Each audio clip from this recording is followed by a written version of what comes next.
అదే RTV app వార్తల్ని క్షణాల్లో చదివే అవకాశం ఉంటుంది. ఒక న్యూస్ పేపర్, ఒక టెలివిజన్ ఛానల్ మీ చేతుల్లో ఎప్పుడు ఉంటాయి. రాఖీ పండుగను పురస్కరించుకొని ఆర్టీసీ బస్టాండ్ మొత్తము మహిళలతో కూడా కిటకిటలాడుతున్నటువంటి పరిస్థితి కూడా కనపడుతుంది. ఏదైతే అన్నదమ్ములకు కూడా రాఖీ కట్టేందుకు కూడా పెద్ద ఎత్తున కూడా మహిళలు ఆర్టీసీ బస్సులో కూడా సుదూర ప్రాంతాలకు వెళ్ళి కూడా వాళ్ళు అన్నదమ్ములకు కూడా రాఖీ కట్టే ప్రయత్నం చేస్తున్న పరిస్థితి కనపడుతుంది.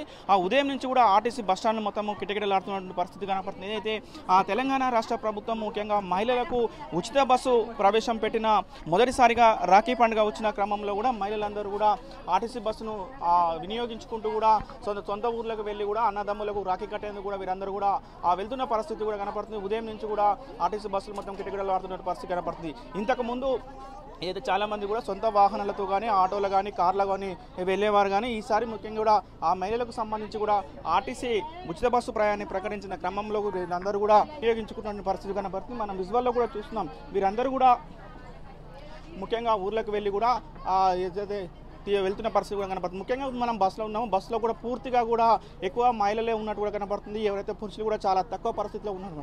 వీరందరూ కూడా వాళ్ళతో ఒకసారి మాట్లాడించే ప్రయత్నం చేద్దాం. మేడం చెప్పండి, ఎక్కడికి వెళ్తున్నారు? సూర్యాపేట. రాఖీకి వెళ్తున్నారా? రాఖీకి. ఎట్లా ఉంది మేడం ఉచిత బస్సు మీద రాఖీ?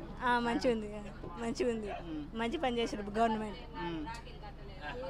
చెప్పండి, ఎక్కడికి వెళ్తున్నాయి? మేము సూర్యాపేట. రాఖీకి.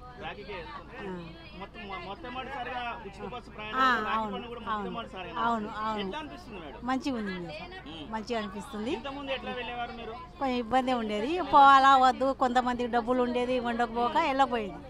ఇప్పుడు మంచిగా ఉంది, చాలా మంచి. రైట్. ముఖ్యంగా వారు కూడా చెప్తున్నారు, ఏదైతే ఇంతకు ముందు కూడా కొద్దిగా ఇబ్బంది ఉండేది, కాకపోతే కార్లలో కానీ ఆటోలో కానీ వెళ్ళే వాళ్ళము ఎప్పుడైతే ఉచిత బస్సు ప్రయాణము సౌకర్యం కల్పించిన తర్వాత కూడా మహిళలందరూ కూడా ఆ ఉచిత బస్సు ప్రయాణంలో వెళ్తున్నాము, సురక్షితంగా వెళ్ళడానికి కూడా ఇది ఒక అవకాశంగా ఉంటుంది కాబట్టి ఇక్కడికే వెళ్తున్నామని కూడా చెప్తున్న పరిస్థితి కనపడుతుంది. మనం విజువల్లో కూడా చూస్తున్నాం. మీరందరూ కూడా వెళ్తున్న పరిస్థితి. మరికొంతమందితో కూడా మాట్లాడించే ప్రయత్నం చేద్దాం. ఎక్కడికి వెళ్తున్నారు? సూర్యాపేటకి వెళ్తున్నాను. రాఖీకి వెళ్తున్నావా? ఎట్లా ఉంది ఉచిత బస్సు మీద? రాఖీ పండుగ రోజు ఉచిత బస్సులో వెళ్తున్నారు. ఫుల్గా ఉంది. జనం ఫుల్గా ఉన్నారా? ఇంతకుముందు ఎట్లా ఉండే? ఆ బస్సు ఎక్కాలంటే ఖాళీ లేదు, ఎక్కలేకపోయినాం. ఈ బస్సు అయితే ఎక్కిన. ఎప్పటి నుంచి వెయిట్ చేస్తున్నావు బస్ స్టాండ్ లో? గంట సేపు అయింది. గంట సేపు నుంచి కూడా వెయిట్ చేస్తున్నాను. రైట్. మరొక ఏంటండి మేడం, ఏంటి ఎట్లా ఇంటర్ వాళ్ళకు ఇంటర్ పాస్ అయిన వాళ్ళకు అలా కూడా గవర్నమెంట్ సహకరించి జాబులు వేస్తే ఇదొక్కటే మాకు లేడీస్ కల్పించినట్టు కాదు, అందరికి కూడా మంచిగా పోస్టులు వేసి పిల్లలకు కూడా ఉద్యోగాలు భర్తీ చేయాలని కోరుకుంటున్నాం. మా ఒక్కరి సౌకర్యం చూడొద్దు. సరే, ఇది చేసింది పర్వాలేదు, బాగానే ఉంది, కానీ పిల్లలకు కూడా ఉద్యోగాలు రావాలి, గవర్నమెంట్ మంచిగా సహకరించాలి, కొత్త గవర్నమెంట్ మంచిగా చేయాలని కోరుకుంటున్నాం. అంతే, రేవంత్ రెడ్డి గారిని.